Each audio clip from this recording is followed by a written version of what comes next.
Et si les enjeux de la démarche portfolio dépassaient de très loin les simples bancs de l'université? Est-ce que ces mêmes enjeux ne concerneraient pas les établissements d'enseignement primaire, mais aussi les établissements d'enseignement secondaire? Je suis très heureux de vous présenter cet épisode de podcast dans la mesure où ce dernier permet de montrer l'impact de la démarche portfolio, l'impact de ses compétences psychosociales dans le développement de l'identité professionnelle et peut-être même la contribution de ces dernières au développement de la citoyenneté de l'individu. L'invitée d'aujourd'hui est une enseignante de l'enseignement secondaire. Elle a identifié certains problèmes qui gravitaient dans l'enseignement mais aussi autour de ce dernier et vous propose aujourd'hui une solution. Je vous souhaite donc de passer un excellent moment en compagnie d'Élodie.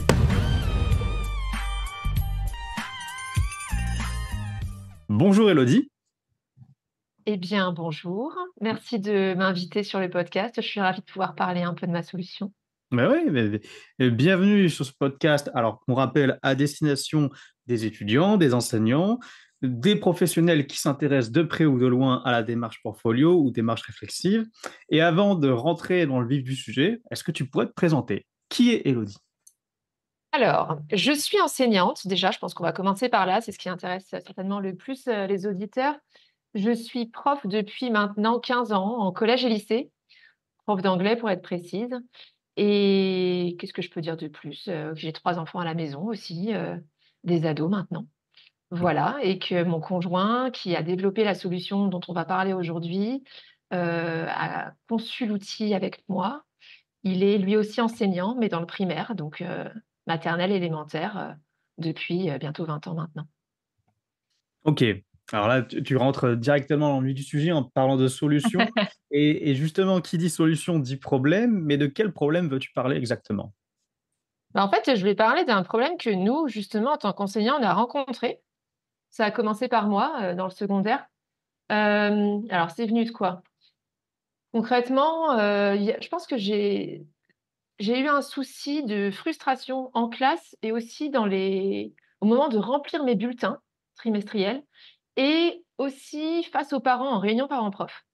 Je me suis retrouvée face à une belle frustration de vouloir conseiller mes élèves et les parents et leurs parents et de ne pas du tout avoir de solutions concrètes à leur apporter et donc de mettre des injonctions sur les pieds de bulletin du type concentre-toi, respecte les autres, pense à ton avenir, construis ton orientation et tout ce qui s'ensuit. Et du coup, j'ai été très embêtée par rapport à ça, de mettre ce type d'injonction sans apporter de solution. Et puis, en classe, j'ai été embêtée aussi parce que justement, je demandais par exemple à mes élèves, de se concentrer ou bien je voyais des élèves qui arrivaient complètement crevés le matin en classe et qui auraient eu besoin de passer moins de temps sur leurs écrans le soir. Et donc, j'étais pleine, de bonnes recommandations, mais sans savoir les accompagner concrètement dans le fait de développer ces compétences justement de réguler leur temps sur écran, de savoir comment se concentrer en classe ou pendant leurs devoirs, tout ça. Et donc c'est ce qui m'a questionnée. Donc voilà d'où vient l'outil en fait, le démarrage, il part de là. Donc, tu as identifié un problème qui tenait, si j'ai l'impression, à la régulation des apprentissages. Comment accompagner les jeunes dans leur apprentissage, à la fois quelque part sur leur temps de travail en classe, mais tu nous expliques que ce qu'ils font en fait en dehors de la classe conditionne quelque part leur forme, leur état, leur humeur et leur bon vouloir à apprendre. Et quand tu, est-ce que tu pourrais arriver à définir un peu plus leurs problèmes dont tu as parlé, le problème de concentration? Quel autre problème tu as pu rencontrer? Alors il y en a eu plusieurs, il y a eu aussi un problème, de manque de confiance en soi. Pour prendre la parole, par exemple, en classe, à l'oral, ça c'est quand même un souci que moi je rencontre justement dans ma matière puisque je suis en anglais, mais que je rencontre aussi face à des élèves qui peuvent être, très bons, d'un point de vue, purement disciplinaire, mais qui perdent leurs moyens à l'oral, du DNB ou bien, au grand oral, quand j'étais en lycée, c'était pas le grand oral à l'époque, mais en tout cas l'oral du bac et cetera.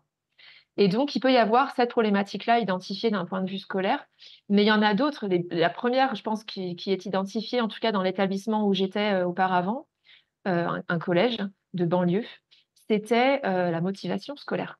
C'est le nombre d'élèves qui sont déjà en début de décrochage, alors qu'ils sont tout juste arrivés en sixième, et puis ça s'accentue clairement en quatrième. Donc voilà, il y avait aussi ce problème de motivation scolaire. Et en fait, tout est lié et c'est lié aussi au fait que justement, ils passent trop de temps sur écran chez eux à la maison. Donc oui, pour rebondir sur ce que tu disais, il y a ce souci de faire en sorte qu'ils soient dans leurs apprentissages. euh, Comment dire?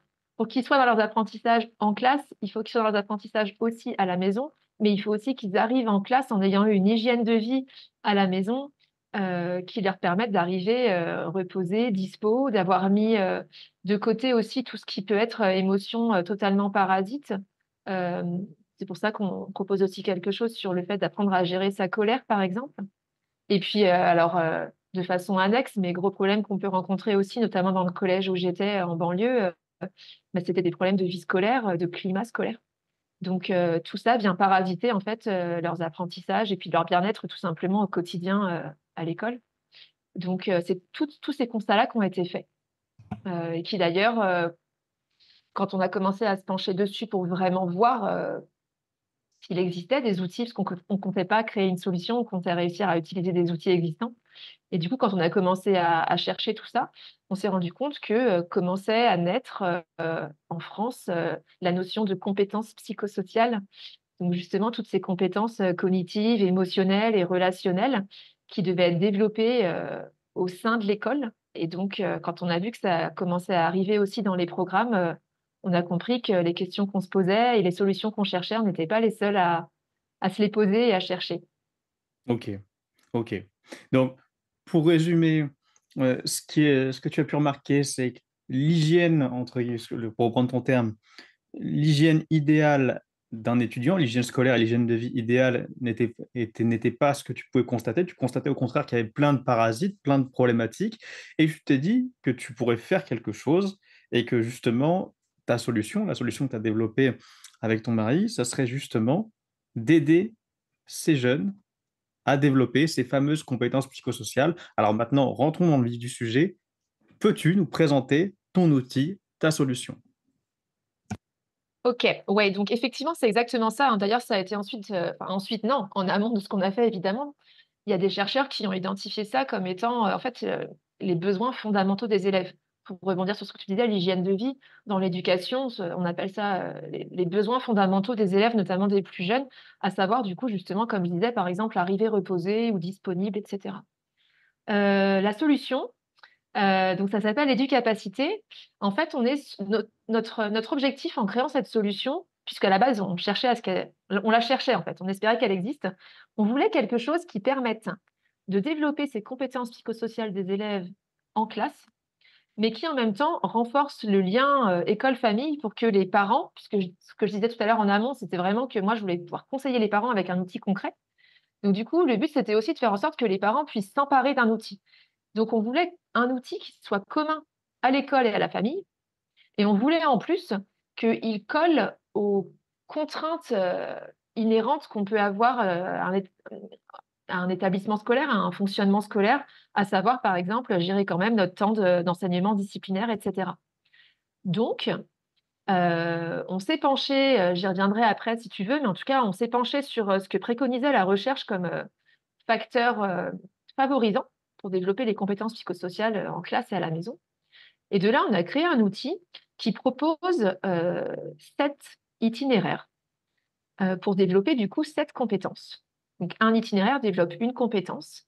Actuellement, dans le domaine purement cognitif scolaire, on en a 4, à savoir objectif concentration, donc en classe et pendant les devoirs.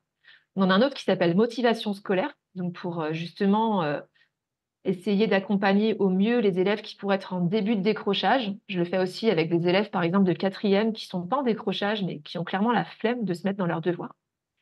Sur le cognitif, on a aussi préparation mentale à l'oral devant jury. Et puis, on en a un autre qui s'appelle orientation sereine et réussie. Je pourrais y revenir aussi aux besoins. Et en fait, ils sont à destination des... On s'adresse aux 8-20 ans. J'aurais dû commencer par là. Donc certains itinéraires sont pour tous les âges, et puis d'autres évidemment, comme par exemple l'oral devant jury ou orientation sereine et réussie, sont à destination des 14-20. Et puis sur écran maîtrisé, pardon, ouais c'est ça. Sur l'émotionnel, pardon, on en a deux. On a écran maîtrisé et on a aussi gestion de la colère. Sur les écrans maîtrisés, on est sur l'idée de réussir à s'auto-réguler volontairement sur son temps d'écran. Bon, gestion de la colère, je pense que ça parle à tout le monde. Voilà tout le monde. Et pour ce qui est pour ce qui est du dernier, sur l'interpersonnel, le social, l'itinéraire qu'on propose, il s'appelle Recevoir la parole des autres. Et là, on s'adresse à des élèves qui sont à minima en sixième, et donc jusqu'à 20 ans. Et c'est vraiment l'idée de développer une écoute qui soit d'abord sécurisée, pour ensuite réussir à s'ouvrir aux autres et à la différence, et puis en fin d'itinéraire, à développer une écoute empathique. Donc là, on est aussi bien sûr sur tout ce qui est climat scolaire, etc. Donc voilà pour les thèmes qu'on propose. Et puis après, je vais pouvoir te parler, si tu veux, de la solution vraiment dans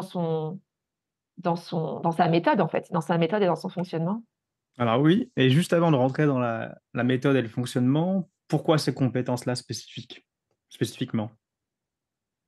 En fait, elles ont été définies par Santé publique France. Alors, pas ces titres-là spécifiquement, mais en tout cas, Santé publique France a, a publié en fait des résultats de la recherche sur justement des préconisations, a publié des préconisations, pardon, sur comment développer les compétences psychosociales des élèves.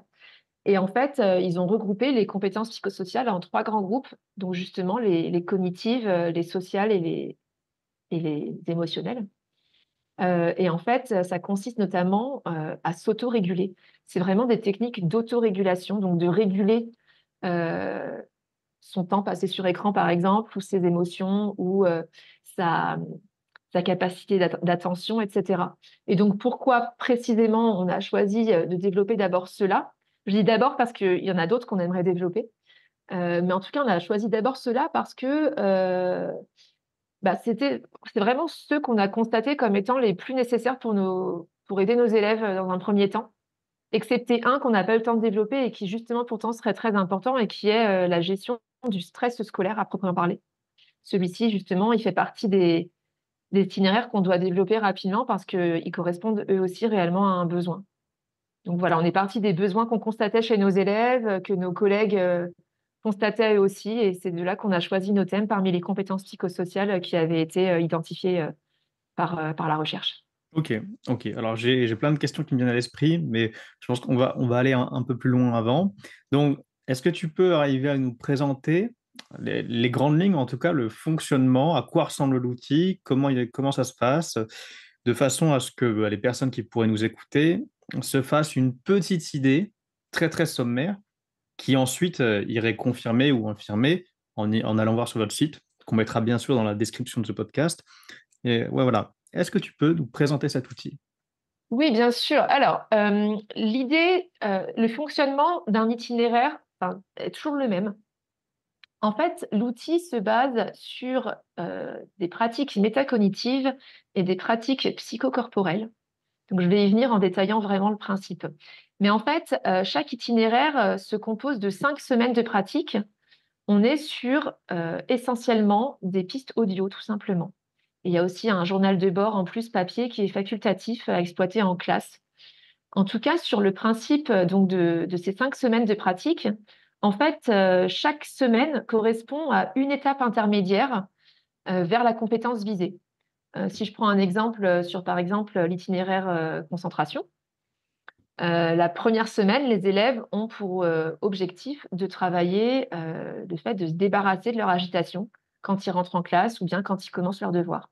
La D'accord. deuxième semaine, ouais, Juste, vas-y, je dis-moi. coupe quand tu as dit ça commence par des pistes audio. Tu veux dire par là que les lycéens, enfin les jeunes, vont devoir écouter des contenus audio. La première partie du Complètement. travail commence par là?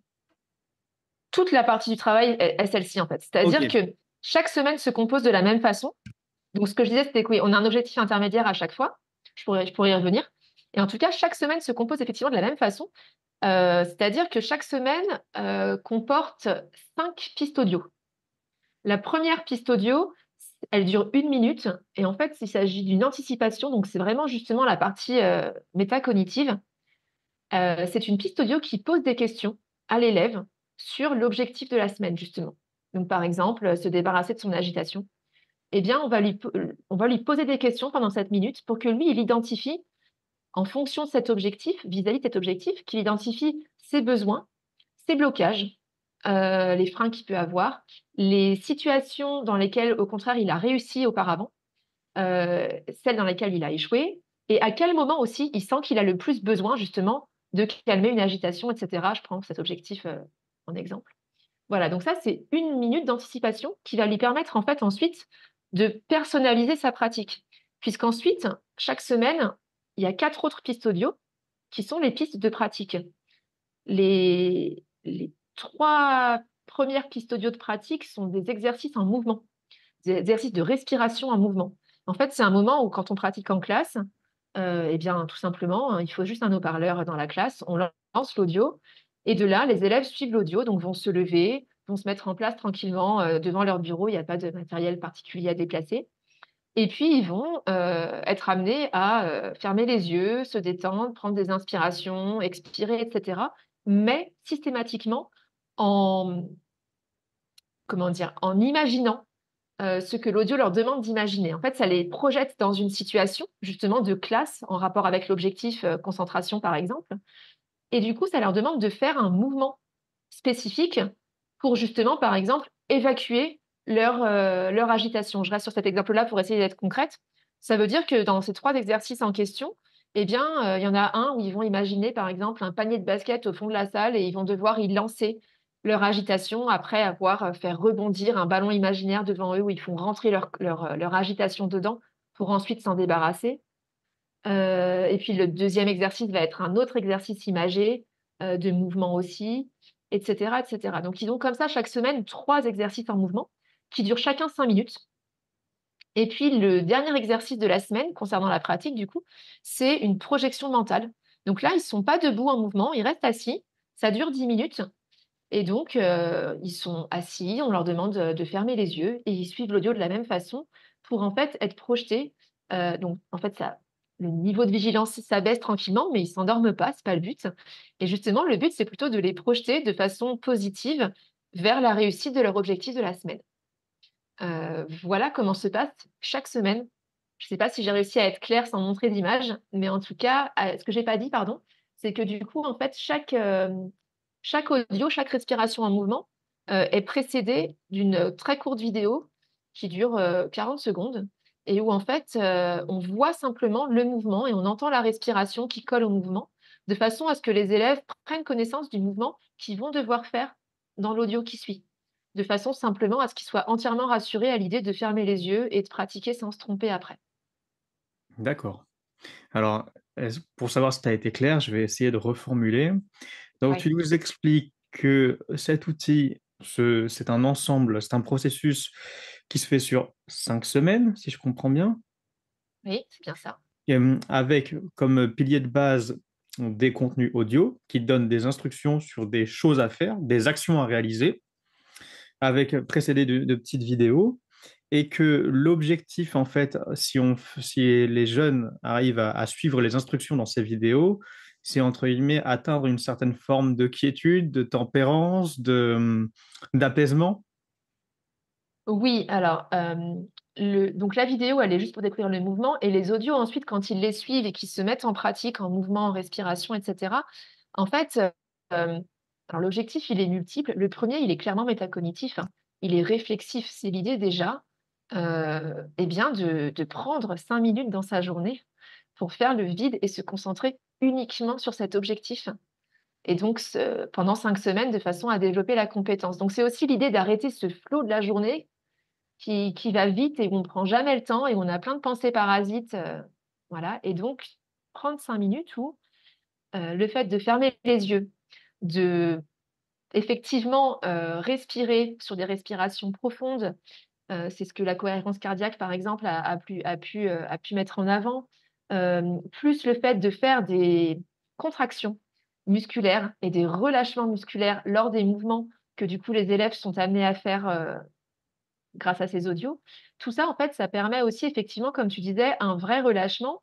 Il y a un apaisement. Donc, on voit les élèves, hein, en classe, pendant qu'ils sont en train de faire l'exercice, en même temps, ils sont en train de bâiller et ensuite, quand ils partagent leurs ressentis, bah, voilà, ils disent clairement la première chose qui vient, c'est ça, c'est, «Je me sens hyper apaisé, je me sens super calme». Voilà ce qui ressort en premier.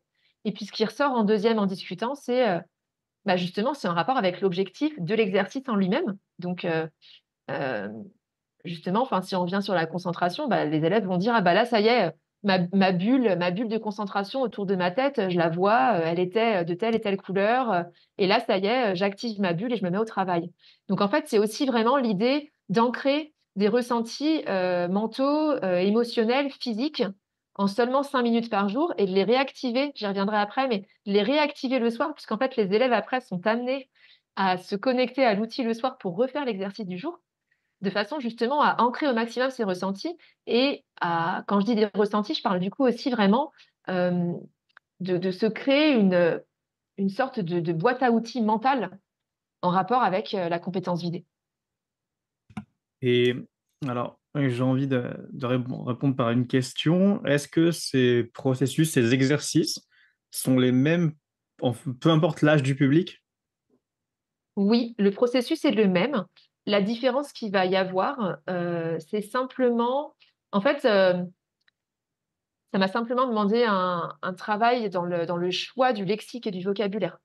C'est-à-dire que, bien entendu, quand je m'adresse à des 14-20 ans sur orientation sereine et réussie, eh bien, je vais pouvoir davantage utiliser des termes qui leur sont réellement spécifiques, appropriés. Alors que quand je vais être sur la concentration, ça va aussi être les mêmes exercices, la même chose pour les 14-20 ans que pour les 8-13.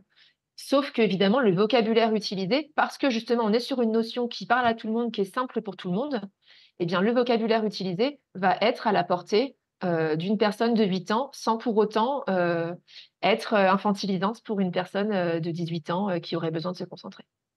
D'accord, d'accord. Alors, j'ai envie d'être un peu, allez, un peu provocateur en essayant de prendre la place de nos éventuels détracteurs. C'est Ouais. des profs ou même des gens très sceptiques qui pourraient dire, ben, en fait, c'est bien beau, vous faites du yoga, vous faites de la méditation pleine conscience, mais quand est-ce que vous travaillez? Et en fait, pourquoi faire tout ça? À quoi ça sert? C'est un peu ésotérique, voire même, on pourrait appeler ça une démarche d'exorcisme. Alors, comment est-ce que tu vois les choses? Alors, ok, donc oui, je comprends l'idée. J'ai déjà eu ce genre de remarques, évidemment. Alors, non, non, je suis pas du tout un gourou et je ne gère pas une secte. En fait, non, on n'est pas dans une démarche ésotérique, on est plutôt dans une démarche holistique et c'est pas du tout la même chose. Euh, L'idée, alors oui, effectivement, dans les pratiques purement occidentales du XXe siècle, parce que le XXIe commence à se bouger là-dessus, mais en tout cas, on est effectivement sur quelques réfractaires à l'idée de prendre le temps dans la vie, de respirer et de se projeter vers un objectif en particulier. Mais ça n'a rien d'ésotérique. On est évidemment sur un outil laïque avec des audios qui sont bien entendu vérifiables, contrôlables par l'État, d'où le fait qu'on ait justement été encouragé par différents acteurs haut placés. Et puis justement, l'outil, il est basé aussi sur justement des facteurs qui ont été mis en avant par la recherche, comme je disais. Par exemple, justement, eh bien, la recherche a mis en avant, alors, le fait tout simple de pratiquer de façon très ritualisée, si possible quotidienne et sur des temps très courts. Mais ce qu'elle a mis aussi en avant, c'est la rentrée, comment dire, le développement de l'empathie grâce à l'éprouver des corps en rentrant en résonance avec autrui. C'est pas moi qui, je cite Alors la vas-y, science, hein, ouais. Et d'accord? justement, est-ce que tu pourrais définir l'éprouvé des corps?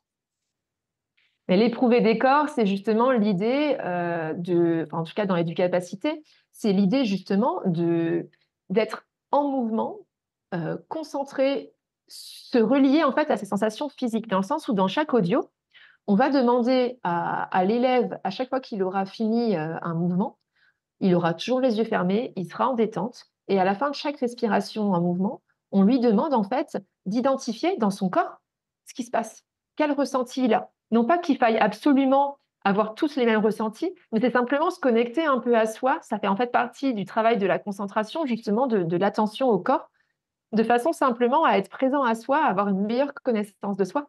Donc ça, c'est une première chose. Et ensuite, une fois qu'on leur a demandé d'identifier ce qui pouvait se passer dans leur tête, dans leur corps, etc., on leur demande aussi ce qui se passe à ce moment-là dans leurs émotions.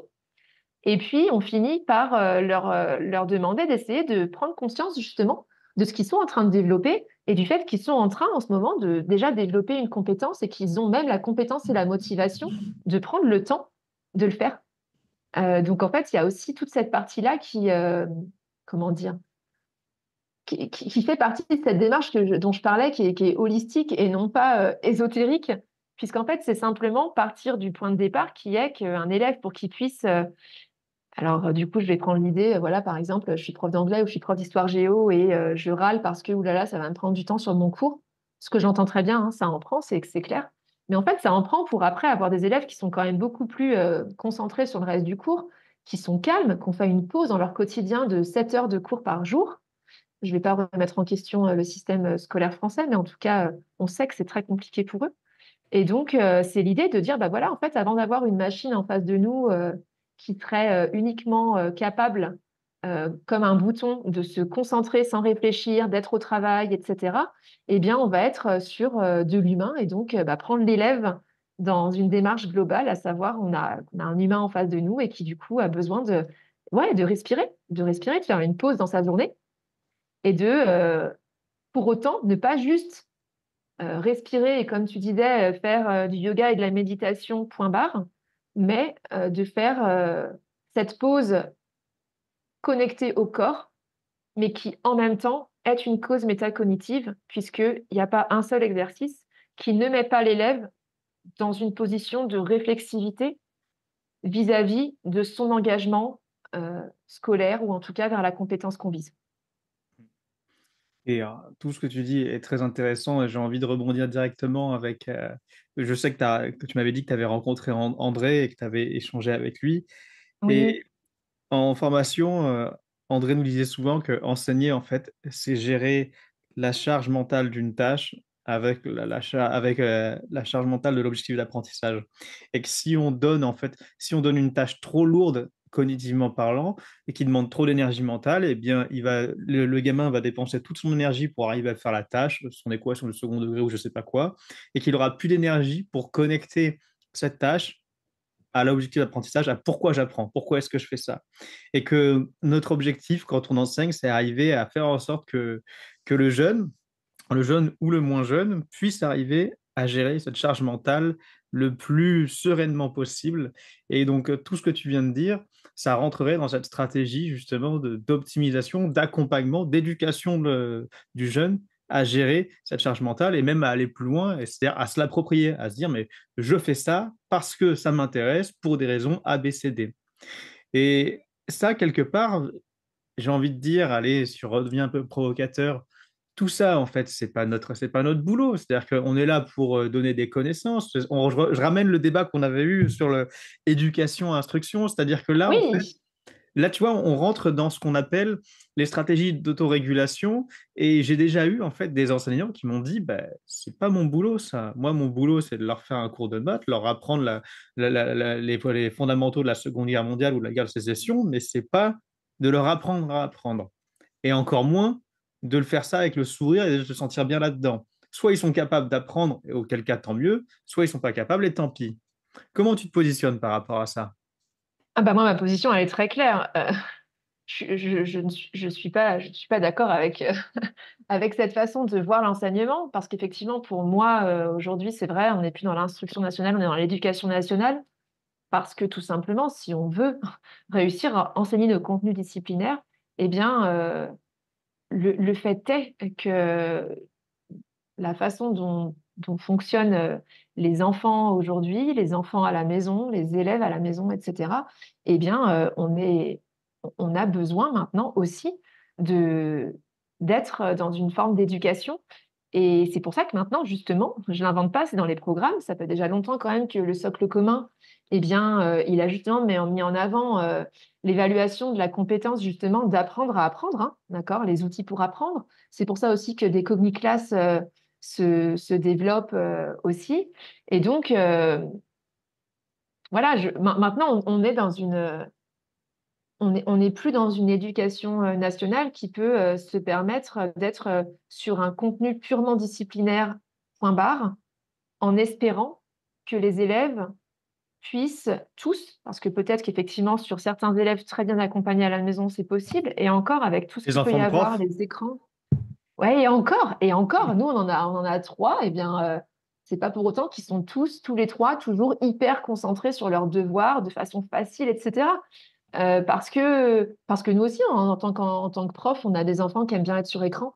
Et du coup, il faut leur apprendre à savoir à quel moment c'est intéressant, pourquoi ça l'est, pourquoi ça ne l'est pas, combien de temps ils peuvent y passer et qu'ils arrivent à identifier que s'ils y passent trop de temps, bah, après, ils sont des robots.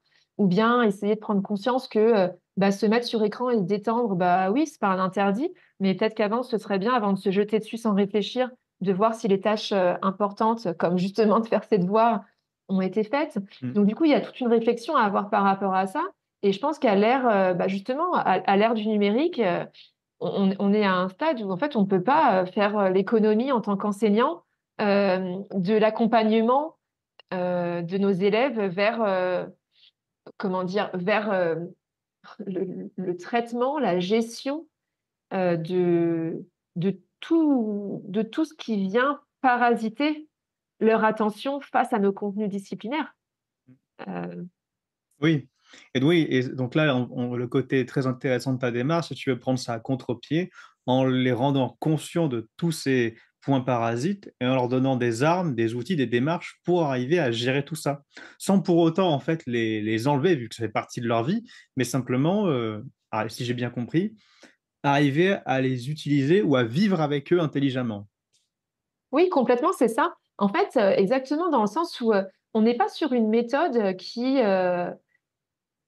déjà, qui prend beaucoup de temps sur le cours, mais surtout, on n'est pas sur une méthode qui prend du temps et qui, en plus, serait, comment dire, je trouve pas le mot, magistrale, en fait. Bien au contraire, on est sur une méthode qui est dans la pédagogie active. Elle inscrit l'élève dans son parcours scolaire et dans son parcours de citoyen aussi, en fait. Je pense à notamment au programme, à l'itinéraire sur l'empathie dont je parlais tout à l'heure, etc. À aucun moment, on passe 5 minutes sur Éducapacité sans mettre l'élève face à des besoins fondamentaux qui, auxquels il doit se confronter et à des compétences qu'il doit absolument développer. Donc en fait, chaque audio est fait pour que, enfin, chaque audio s'adresse à l'élève et lui pose des vraies questions sur l'objectif pour que lui, il soit en permanence en réflexion sur ah ouais, ok, c'est vrai que c'est assez important. Donc du coup, moi où j'en suis, ah ouais, elle est en train de me dire que ça peut se... En fait, à chaque fois dans chaque audio, les élèves ont un peu comme un QCM audio, c'est-à-dire qu'en anticipation, on va leur demander, toi, ça se passe comment? Est-ce que c'est à ce moment-là que tu es embêté? Est-ce que c'est pour telle ou telle raison?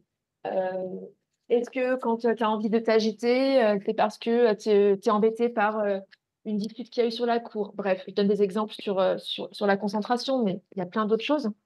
Et en fait, dans ces moments-là, l'élève, on les voit en classe, hein. En fait, c'est pas 5 minutes où il se passe rien.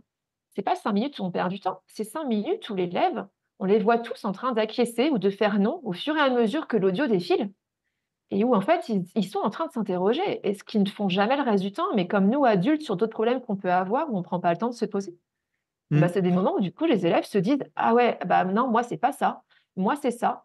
Et là, ouais, c'est vrai que dans ce moment-là de ma vie, bah, j'avais réussi, en fait, j'en suis capable, etc., etc. Et donc, ça réactive des choses, ça active des besoins, ah, voilà, des questions. Et de là, ils se mettent en mouvement, ils ferment les yeux et ils intègrent, ils s'approprient. Et du coup, ça leur donne envie de développer, d'activer cette compétence qui est quelque part au fond d'eux. Alors, c'est super intéressant. Pourquoi? Bon, et surtout avec ce que tu viens de dire à la fin, parce que si j'ai bien compris, et ça c'est aussi mon avis personnel, c'est que tout ce que tu viens de dire, tous ces rituels, toute cette démarche pourrait s'appliquer autant aux enfants qu'aux adultes. Bien sûr. Et, parce que très souvent, en fait, un adulte, c'est quoi? Un adulte qui rencontre ces problèmes-là, c'est simplement un enfant qui n'a pas eu l'occasion de travailler là-dessus étant jeune, ou en tout cas qui n'a pas eu l'occasion ou l'environnement de développer ces compétences-là. Une question qui me vient à l'esprit, les jeunes que tu suis, est-ce que l'outil se suffit à lui-même ou est-ce qu'il y a besoin que toi tu interviennes? C'est-à-dire et j'ai l'impression que l'outil, les contenus audio, le process, c'est quelque chose qu'ils peuvent faire chez eux, mais j'imagine qu'il doit y avoir des temps forts en classe, des temps où tu vas formaliser, tu vas redonner du sens, tu vas refaire le lien. qu'est-ce qui se passe en fait? Quelle articulation tu as entre ce qu'ils font chez eux, peut-être même avec leurs parents, et ce qu'ils font avec toi? Quelle articulation? En fait, l'objectif, c'est que l'outil, en fait, concrètement, je reviens toujours à ce qui a été préconisé par la recherche, parce que pour développer les compétences psychosociales, ce qui est préconisé, c'est, on parle de la génération 2037, qui donc aura été la génération qui aura été accompagnée au maximum dans le développement des compétences psychosociales. Et en fait, ce qu'on préconise, c'est une démarche qu'on appelle multisectorielle. Le but, c'est justement que les compétences psychosociales soient développées à l'école, à la maison, dans les centres périscolaires, maisons de quartier, etc. Donc, du coup, on a essayé de créer un outil qui était clé en main pour tous. Donc, qui se suffisait, entre guillemets, à lui-même, dans le sens où je n'ai pas à intervenir et où on peut l'utiliser partout en France sans se poser de questions. Euh, pour autant, pour répondre un peu à tes questions, en fait, moi, j'accompagne les enseignants qui le souhaitent en webinaire, en amont de l'utilisation d'un itinéraire et du capacité pour, voilà, pour les accompagner justement sur le site, quand on y va, si on va sur la page en classe, il y a des tonnes de conseils que j'ai pu rédiger, et cetera, pour aider justement, les enseignants, en plus du fait de simplement lancer les audios, les aider à vraiment s'organiser avec leurs collègues en équipe pédagogique s'ils le souhaitent, pour pas être le seul à gérer justement, l'animation de l'outil en classe. Heu, En tout cas, répartir les temps de pratique d'une classe à l'autre, d'une matière à l'autre, je veux dire, mais aussi des conseils qui sont pas que du pratique, mais qui sont aussi sur accompagner justement les élèves pour qu'ils puissent ensuite exprimer leur ressenti de pratique.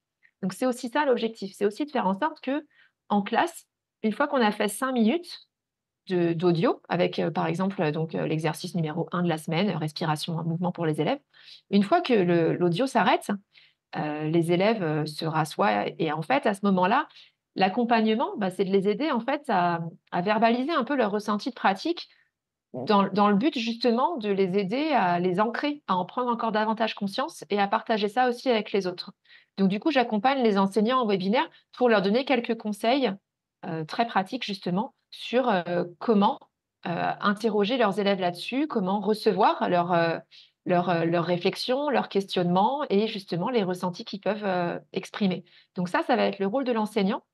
Et l'autre rôle de l'enseignant, c'est justement de renforcer cette idée, de démarche, multisectorielle, puisque comme je suis enseignante, je suis très consciente du fait que, on a très peu de temps à consacrer à ce type d'outils sur des cours de 55 minutes, par exemple. Et donc l'objectif, c'est de faire en sorte que l'établissement, la classe, soit catalyseur de pratique.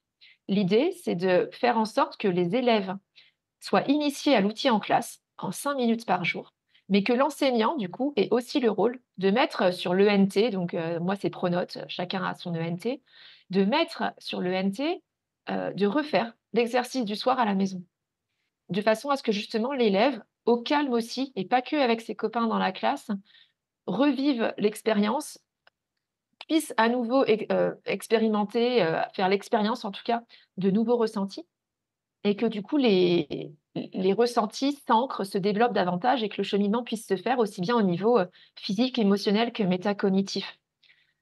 Donc l'enseignant n'a pas besoin de moi, mais il est accompagné en résumé pour savoir en webinaire du coup, pour savoir comment vraiment accompagner ses élèves à aller plus loin s'ils le souhaitent, ce qui est pas une obligation.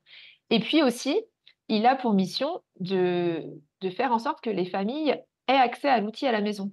Et pour ça, en fait, un enseignant qui choisit d'inscrire sa classe sur Éducapacité, en même temps, il ouvre l'accès gratuit aux élèves de sa classe, tout simplement, pour que les parents puissent, ou l'élève, selon l'âge de l'élève, hein, mais puissent en tout cas créer gratuitement son compte sur l'itinéraire en question, sur le site Éducapacité, de façon à avoir accès le soir à tous les audios aussi, pour pouvoir s'entraîner en toute autonomie à la maison.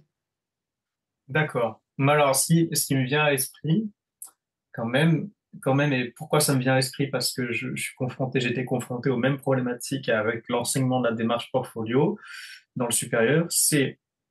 Est-ce que, selon toi, faire cet accompagnement, cela ne supposerait pas d'avoir des compétences que les enseignants n'ont pas forcément ou auxquelles ils n'ont pas été formés? Ça, c'est ma question. Et peut-être pour la reformuler afin d'être plus clair, c'est est-ce que tu ne penses pas que pour accompagner les jeunes dans un processus éducapacité, il faille des compétences spécifiques? Les enseignants, en fait, que j'accompagne justement en webinaire pour qu'ils puissent accompagner au mieux leurs élèves en classe dans un itinéraire éducapacité, n'ont pas de formation particulière en compétences psychosociales ou en gestion des émotions ou en pratique psychocorporelle, ni même forcément en neurosciences et en métacognition, puisque justement l'outil est clé en main là-dessus. Maintenant, en fait, je dirais pas que les enseignants ont besoin de compétences en amont pour mettre éducapacité en classe. Par contre, ce que je trouve génial, c'est et justement, on cherche à mesurer ça, d'un point de vue vraiment scientifique avec les universités. Ce que je trouve hyper intéressant, c'est, par contre, le fait que animer, en tout cas accompagner éducapacité, accompagner les élèves dans l'éducapacité en classe, pardon, eh bien, ça développe les compétences psychosociales aussi des enseignants. Puisqu'en fait, en tant qu'adulte, on a aussi besoin de développer ces compétences-là. Et on ne nous a jamais accompagnés pour le faire, c'est quand même très nouveau. Et puis, eh bien, pareil, hein, dans le flot de notre vie, de notre vie tout court, mais de notre vie aussi d'enseignant, où on enchaîne les heures de cours, c'est pas toujours facile de toujours rester calme devant les élèves, de ne pas les voir que par le prisme de nos objectifs disciplinaires et donc de notre regard d'enseignant, entre guillemets, bloqué dans une discipline. Euh, En fait, en accompagnant les élèves dans l'éducapacité, en les voyant tous se lever en classe, fermer les yeux, faire leur respiration, se concentrer pour essayer de se lancer vers le développement d'une compétence humaine, sociale, émotionnelle, eh bien, on, comment dire, on ressent de l'empathie aussi vis-à-vis de nos élèves. On les voit différemment. Notre regard à nous aussi, il évolue. Pareil, quand ensuite les élèves se mettent à exprimer leurs ressentis de pratique à l'oral, euh, de façon, euh, de façon inconsciente, on finit par se rendre compte que, ouais, que notre empathie vis-à-vis de nos élèves s'est développée, qu'on est dans une réceptivité plus facile, qu'on est nous aussi plus reposés face à eux parce qu'ils sont plus calmes. Et en tout cas, le, enfin, de ce qui a pu être constaté pour l'instant, le lien avec nos élèves est enrichi en fait. Donc nos compétences psychosociales sont développées aussi en tant qu'enseignants. Parce que vous apprenez en fait à découvrir et à connaître davantage vos étudiants, enfin vos jeunes, pour ce qu'ils sont réellement et pas uniquement au prisme de leur fonction d'écolier. Oui, complètement. Enfin, moi, en tout cas, pour avoir échangé avec des collègues aussi il y a des années, quand j'avais pas encore fait capacité, je le vivais aussi énormément quand, par exemple, je suivais mes élèves de troisième en stage. Sur une simple semaine de stage, il y avait des élèves avec qui parfois j'accrochais pas du tout en classe, qu'on n'avait tout simplement rien à faire de l'anglais, à qui j'avais pas accès, parce que j'avais pas le temps non plus d'avoir accès à eux et que j'étais justement dans mon enseignement disciplinaire avec tous les autres élèves à gérer. Et où en fait, quand on les suit sur leur parcours d'orientation, qu'on appelle leur patron de stage ou ce genre de choses, la relation aux élèves change complètement. Et pas pour tous, hein, mais pour certains. Et en fait, c'est génial. Et le reste de l'année se passe différemment parce qu'on a vu l'élève sous un autre jour avec une autre motivation, avec des compétences, des qualités humaines qu'on n'aurait jamais décelées en classe face à un cahier et à des contenus disciplinaires qu'il n'aime pas. Et donc, c'est hyper intéressant, enrichissant. Et du capacité, bah, comme justement ça fait appel au développement des compétences humaines, pour résumer, en tout cas pas que purement scolaire et surtout pas purement disciplinaire, eh bien, justement, la relation à l'élève n'est plus la même après. Et notre regard surtout évolue. Hmm. Et, et justement, j'ai l'impression dans ce cas que si on remet tout ça en contexte, l'outil éducapacité, si on devait le résumer quelque part, en fait, c'est permettre à l'enseignant de connaître davantage son public. Alors, je ne sais pas si ce serait permettre à l'enseignant de le connaître davantage. C'est ce que la recherche scientifique pourra nous dire quand on aura vraiment des chiffres tangibles sur ça. Parce que pour l'instant, on est sur du qualitatif plus que sur du quantitatif du point de vue des résultats. Mais en tout cas, ça permet à l'enseignant euh, d'accompagner ses élèves déjà dans le calme en classe, ce qui est déjà pas si mal. Et puis surtout, ça permet d'accompagner ses élèves dans, comment je pourrais dire ça? Dans le développement des, des compétences, des prérequis en fait, des prérequis nécessaires à la mise au travail en classe, dans le calme, avec confiance en soi, dans la disponibilité face aux apprentissages qui sont à engager. Voilà en fait ce que ça permet. De... C'est vraiment une grande prise à contre-pied parce que pendant des années, on a vécu dans un système, ou en tout cas, j'ai l'impression d'avoir vécu dans un système où c'était aux enfants, voire aux parents, de devoir gérer tout ça. Et que, quelque part, ce que je t'avais dit, tu rentres dans une classe, ça y est, tu dois te câbler pour être, tu dois te câbler pour être prêt à faire suivre un cours de philo, et que ta copine t'est larguée la veille, tu t'en fous, tu es là pour bosser. Ben, en fait, je pense qu'effectivement, l'idée, c'est ça, c'est qu'avant, quand tu te faisais larguer avant de rentrer en cours, eh bien, tu pouvais potentiellement te prendre à minima un mot dans ton carnet ou une belle réflexion parce que justement, ce jour-là, tu n'étais pas concentré, pas réceptif. Alors, pareil, sans parler de la copine qui t'a largué, mais des parents qui sont en train de se séparer, etc., pour des plus jeunes, voilà. Et toutes ces choses-là, en fait, elles étaient simplement pas prises en compte. Non pas que les enseignants en avaient rien à faire, mais en tout cas, il n'y avait pas de place pour ça parce que ben, c'est encore le cas aujourd'hui, hein, ça reste un souci. Il n'y a pas de temps. Il y a pas forcément de temps sur la journée pour avoir un échange avec les élèves sur des choses qui, en fait, ben justement, comme tu dis, évidemment que quand tu viens de te faire larguer par ton grand amour, tu vas pas réussir à te concentrer sur ton cours de philo dans les 10 minutes qui suivent.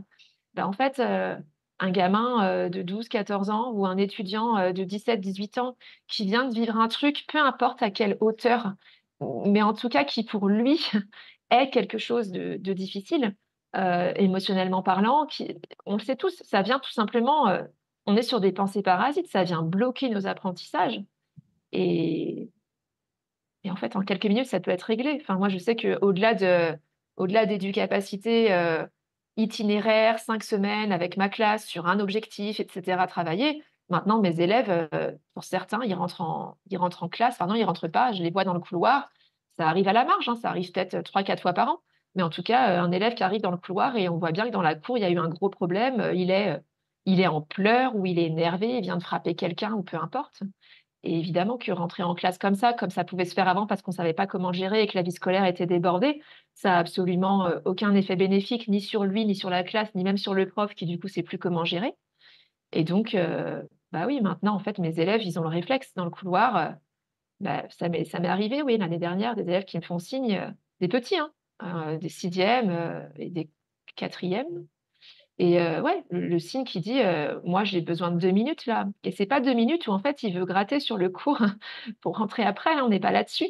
On est sur des élèves qui, comme je le dis, sont soit en pleurs, soit complètement tremblants d'énervement, de colère, et qui en fait vont connaître un exercice éducapacité et donc soit vont le faire seuls dans le couloir, c'est déjà arrivé, ou bien je vais demander à un surveillant pour le coup qui lui effectivement ne sait pas forcément gérer ça de prendre la classe 2 minutes et je vais faire l'exercice dans le couloir avec l'élève en question.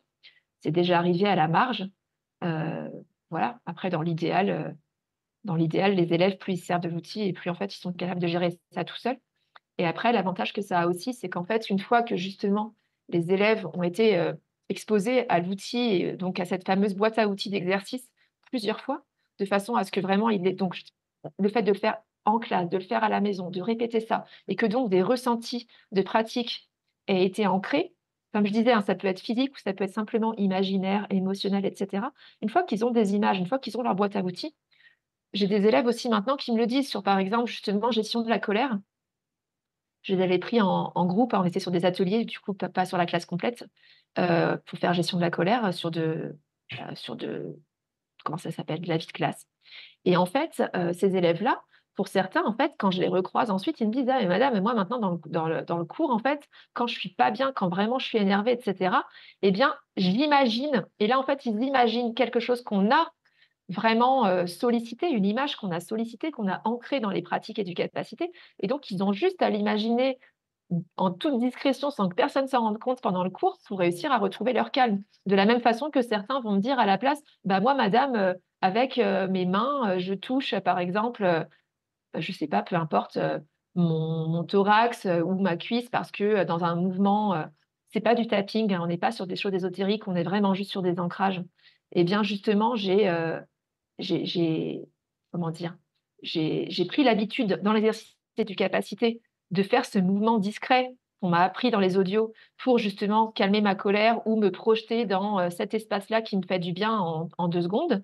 Et bien, en fait, ils me disent: «Bah, là, je l'ai fait et ça y est, en fait, j'ai réussi à gérer mon cours». Quand avant, bah, j'en voyais valser, 1 ou 2 chaises sur mon passage et puis je sortais en claquant la porte.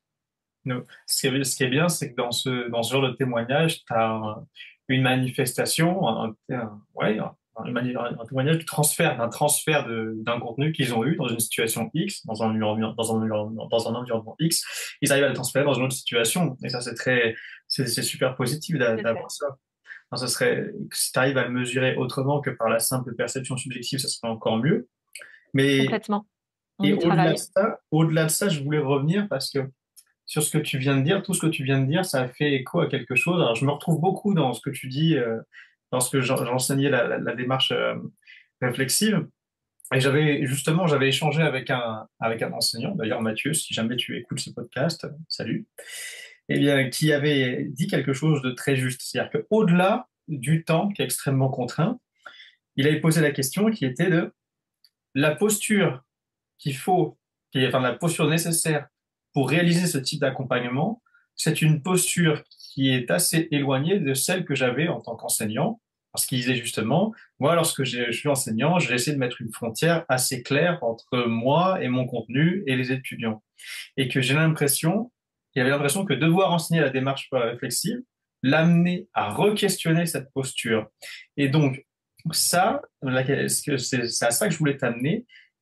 Tu penses pas qu'il y a des enseignants qui, en fait, ne se sentiraient pas capables de re-questionner cette posture, de revoir ce positionnement, tout simplement parce que fournir cet accompagnement va nécessiter des clés d'analyse de l'étude du jeune et des clés de compréhension d'eux-mêmes, des clés de compréhension de l'enseignant sur lui-même, qui n'ont pas forcément, justement, de par leur manque de formation. Ça, c'est ma question. Je reformule si Et jamais ma c'est complexe. Non, non, j'ai bien compris et malheureusement, ma réponse serait oui, bien sûr. Je pense qu'effectivement, pour certains enseignants, ça peut être, très difficile parce qu'il y a une vraie remise en question effectivement qui est pas forcément, évidente. Oui, ça demande en fait, alors une fois de plus, l'outil est clé en main, donc se lancer dans l'utilisation de l'outil en classe, c'est quelque chose, qui peut être fait par tous. Mais par contre, cette mesure justement, qu'on va essayer aussi d'évaluer, hein, avec la recherche, c'est aussi, non pas l'acceptabilité, si l'acceptabilité de l'outil justement. C'est-à-dire que savoir si, c'est une réponse qu'on n'a pas pour le moment, savoir si des enseignants qui justement, heu, sont en crainte d'utiliser l'outil, vont quand même se lancer ou pas. Parce qu'effectivement, on n'est pas pour l'instant, on n'a pas de chiffres sur, on n'a pas le pourcentage d'enseignants prêts à se lancer sur l'utilisation de l'outil. Heu, Actuellement, on n'est que sur évidemment des enseignants volontaires. Oui. Est-ce que si on se mettait à alors on peut pas imposer ça, hein, c'est pas l'idée, mais en tout cas, est-ce que j'ai pas les réponses, désolée pour ces phrases mal construites, mais en fait, on est en pleine réflexion avec ça justement avec une université de recherche pour savoir comment faire pour justement mesurer cette acceptation de la part des enseignants, pour ceux qui pourraient être, dans la crainte, réfractaires et cetera. Hem, le Pourquoi? Parce que justement la question qui demeure, c'est bien sûr, heu, des enseignants qui pourraient être en crainte de mal gérer leur classe pendant une pratique, nouvelle comme celle-ci. Eh bien, est-ce qu'ils se lancent quand même? Est-ce qu'ensuite ils persistent? Ou bien est-ce que, ça demande d'abord d'avoir un accompagnement et un développement de compétences et donc une formation, heu, des enseignants, en amont? Est-ce que c'est nécessaire avant pour les enseignants qui justement ne se sentent pas confiants pour se lancer? C'est une réponse que je n'ai pas. Mm. Par contre, ce qui est sûr, c'est que le développement des compétences psychosociales, chez les enseignants en amont pour qu'ils puissent prendre en charge leur classe. Et du coup, ça ne concerne pas du tout que Éducapacité, mais juste prendre en charge sa classe tout court. Oui.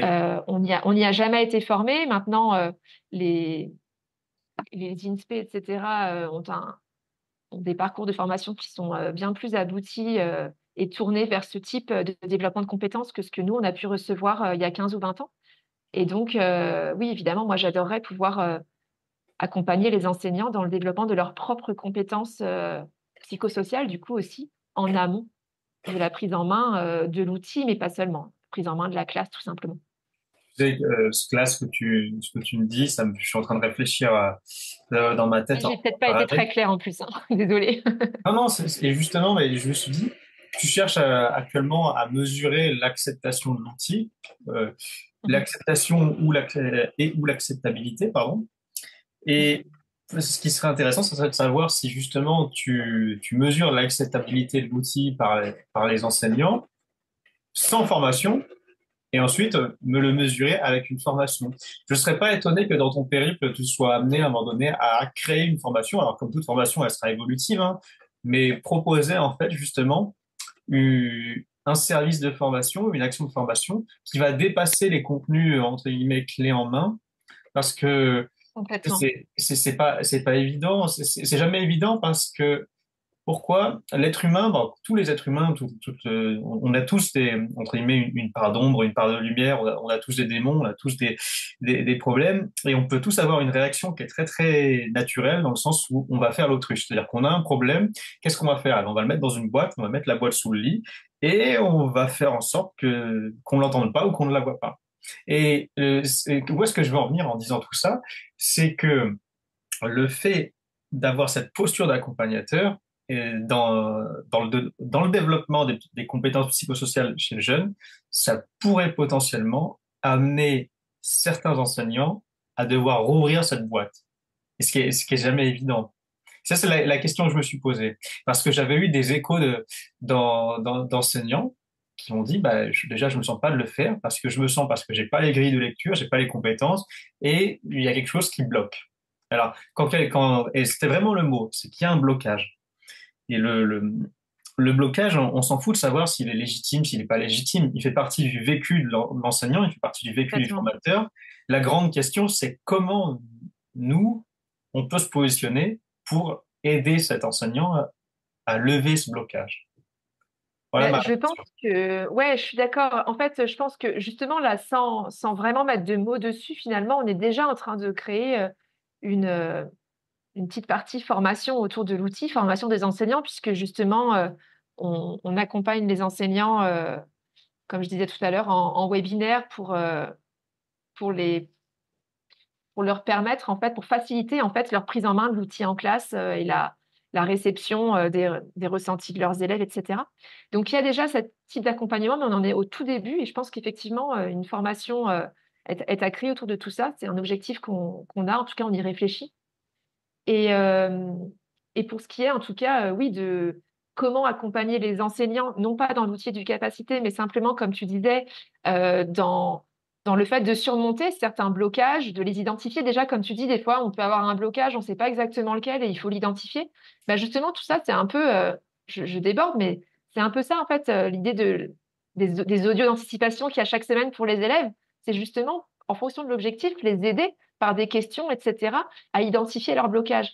Bah, en fait, du coup, tout ça, ça me questionne beaucoup sur le fait de peut-être réussir à travailler en relation avec bah, justement des chercheurs et des enseignants d'INSPE, par exemple, qui, qui construiraient des programmes de développement des compétences psychosociales des enseignants pour justement pouvoir prendre part à ça, réfléchir ensemble et réussir à créer une formation et pourquoi pas un outil autre ou sur le même modèle, mais qui leur est spécifiquement destiné justement.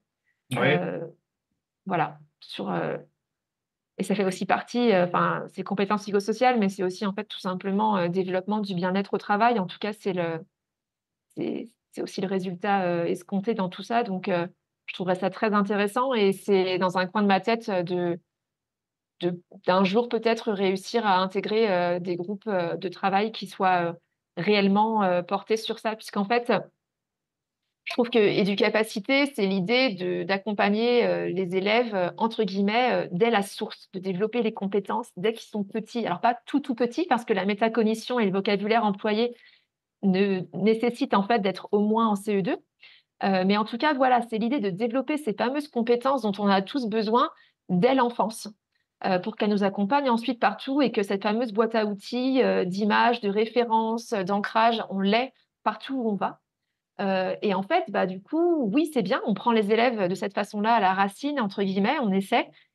Et si on voulait encore plus prendre à la racine tout ça, eh bien, est-ce que justement, ce serait pas de réussir à accompagner le mieux possible les enseignants dans le développement de ses propres compétences pour eux-mêmes, de façon à ce que justement, déjà, le climat de classe soit plus serein aussi parce que les enseignants se sentent mieux et plus à même d'accompagner leurs élèves, etc., en classe sur tous les problèmes qu'ils peuvent rencontrer aujourd'hui. Non pas que ce soit que sur le dos des enseignants, hein, je suis pas du tout. C'est pas l'idée de dire que potentiellement ça se passe mal en classe parce que les enseignants ont des choses à développer. Mais en tout cas, je pense que c'est conjoint. Je pense que oui, accompagner les élèves dans le développement de leurs compétences, c'est fondamental, nécessaire, et c'est pour ça qu'on s'est penché là-dessus en premier. Mais pour que vraiment la qualité de la relation soit la meilleure possible et la plus bénéfique possible pour tout le monde et pour les apprentissages visés, disciplinaires, j'entends, eh bien, est-ce que ce ne serait pas aussi une bonne solution de s'attaquer aussi justement à la formation la plus bénéfique possible qui soit pour les enseignants en amont? Oui.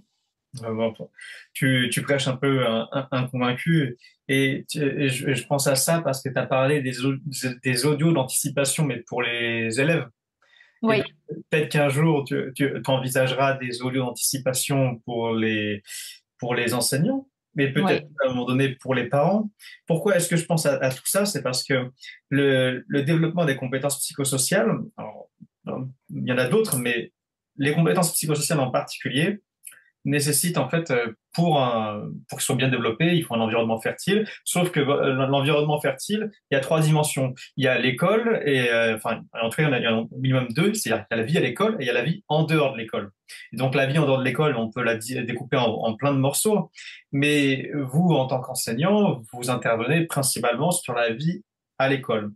Et donc, le problème, c'est qu'il y a toute une partie auquel vous n'avez pas accès et que c'était le fruit de notre discussion, avoir des relais, en fait, des personnes relais sensibilisées, sensibles et intéressées à ces questions-là, à savoir les parents, en premier lieu, ça pourrait être intéressant. Ça pourrait être intéressant, mais et là, je te dis ça parce que c'est des idées qui me viennent à l'esprit.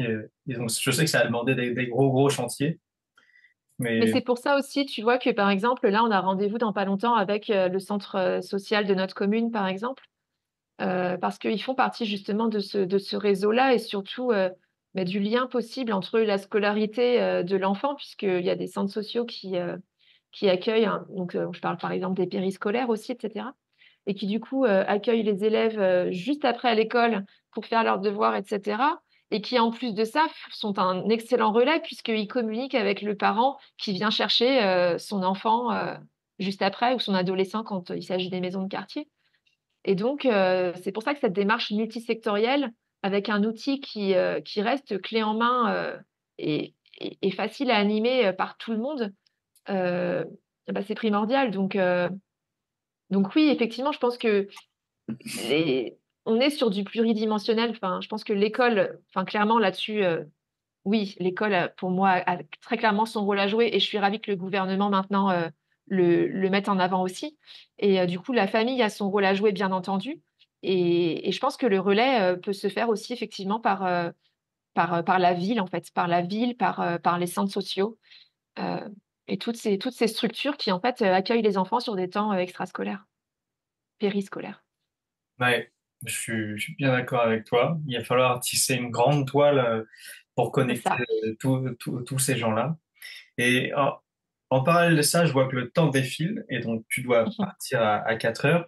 Donc Ouais. pour aller gentiment sur la fin, déjà, une question qui me vient à l'esprit, c'est est-ce que tu as des premiers retours d'expérience, est-ce que tu as des premières données à présenter sur justement des apports d'outils où il n'y en a pas encore pour l'instant? Pour l'instant, j'ai rien de chiffré. On aura donc ce que j'ai pu obtenir, des témoignages, etc. J'en ai parlé un petit peu tout à l'heure. Donc sur le qualitatif, oui, mais par contre sur le quantitatif, j'ai rien de probant puisque on est sur un lancement d'expérimentation qui sera justement là dans quelques semaines, ça démarre. Donc j'aurai beaucoup plus de choses. On pourra en reparler dans un prochain podcast. Là actuellement, on va avoir 4 500 élèves à peu près qui seront sur l'outil, qui seront donc accompagnés par environ 180 enseignants répartis sur toute la France, sur 21 académies avec quelques classes aussi à l'étranger. On va avoir des élèves de primaire, on va avoir des élèves de collège, de lycée, de sections spécialisées, de lycée pro, de lycée agricole, de cellules décrochage. Donc, du coup, voilà, c'est pour ça qu'on fait en sorte de travailler en collaboration avec les enseignants-chercheurs, de façon à ce qu'on puisse ensuite avoir des résultats sur du quantifiable. Pour le moment, je ne peux pas dire plus que ce que j'ai dit, du coup. Ce serait pas probant. Et donc déjà, c'est très bien que tu précises ce contexte-là, savoir tout ce qu'il y a à venir. Et oui, on fera un autre épisode pour que tu viennes parler justement des données récoltées et de ton interprétation, qui sera très intéressante parce que les enjeux sont quand même colossaux. Et ça, Mhm. c'est quand même bien. Alors j'imagine qu'il doit y avoir d'autres acteurs, peut-être d'autres personnes qui ont eu des initiatives comme la tienne pour proposer des solutions visant à développer les CPS. Oui, ça existe pour les plus petits. En général, alors il existe deux autres solutions, mais qui sont à destination des élèves jusqu'à 11 12 ans. En fait, ça s'arrête en gros à la fin du primaire, voire pour la classe de sixième, parce qu'en fait, ce sont des solutions qui font moins appel justement à la métacognition, ce qui, pour moi, était primordial dans le développement de l'outil qu'on propose. Ouais. Et Ils sont plus sur le corps et sur les pratiques respiratoires justement, mais pas sur le côté métacognitif, en tout cas beaucoup moins accentué. j'ai envie d'être idéaliste en disant qu'à un moment donné, on pourrait coordonner toutes ces initiatives et les mettre dans un cadre cohérent. Qu'est-ce que je veux dire par cohérent? Ben, Ça existe, c'est en train. Ah, ah oui? Ouais, oui, je suis là, tu m'entends? Oui, je t'entends. Ouais, oui, excuse-moi, je te coupe. Juste parce qu'effectivement, c'est quelque chose qui existe. Alors, c'est pas encore, c'est tout nouveau. Ils ont sorti ça il y a, je sais pas, je dirais 2 mois, grand maximum. Pour l'instant, nous, vu qu'on n'a pas encore de résultats assez probants de la recherche, etc., on n'a pas fait la démarche pour en faire partie. Mais en tout cas, il existe un collectif CPS euh, qui, euh, qui intègre notamment une association de loi 1901 qui s'appelle Scolavi et qui ne fournit pas d'outils à proprement parler, quoique ils en ont certains plus des activités papier à faire en classe, etc. Mais surtout, eux, leur mission, c'est du plaidoyer et de la formation des enseignants à ce que sont les compétences psychosociales et l'importance justement de les développer avec leurs élèves. Et donc, un collectif est en train de se créer autour de cette association. Et du D'accord. coup, d'autres acteurs aussi. Ah, super intéressant. Super intéressant. Pourquoi intéressant? Moi, je te l'avais dit quand on s'est rencontrés, c'est-à-dire que j'avais l'impression que ce que tu fais là, eh bien, moi, j'en faisais, en enseignant la démarche réflexive, je poursuivais ce travail-là. Et je trouvais qu'il y avait une importance de mettre les choses, de connecter les choses, de faire en sorte qu'il y ait un continuum logique, cohérent, qu'on soit tous au courant, quelque part que les gens qui sont en primaire aient conscience de ce qui se passe dans le secondaire et que les gens qui sont dans le secondaire soient conscients de ce qui se passe dans le supérieur et vice-versa, inversement.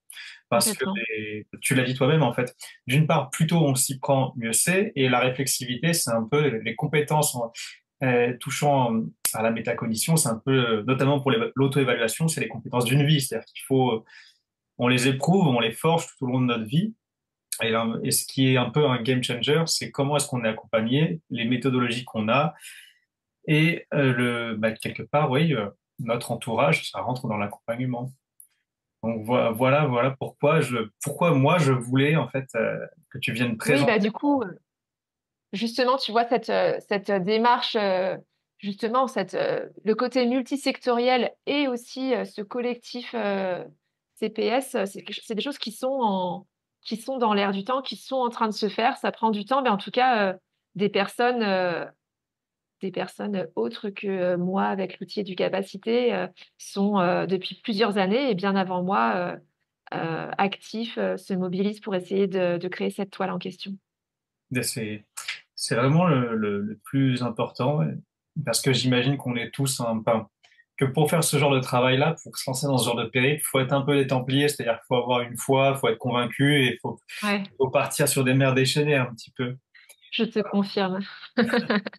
Et alors là, bon, il faut que je te libère. Alors justement, la dernière question que j'aime bien poser, c'est, enfin, alors, en tout cas l'avant-dernière, c'est bon, est-ce que tu aurais un conseil à donner aux enseignants qui nous écouteraient, aux enseignants ou à tout personnel éducatif, de près ou de loin?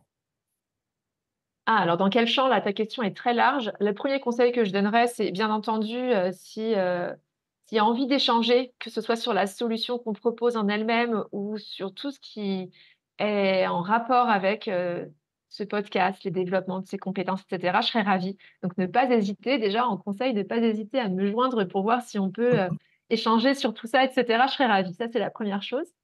La deuxième chose, en conseil plus large, eh bien, si on décide, enfin comment, si on part du principe qu'on souhaite que nos élèves et les familles aussi se lancent dans ce type de pratique, eh bien justement pour eux c'est une nouveauté, il faut oser et c'est déjà une compétence que d'oser se lancer dans cette nouveauté-là.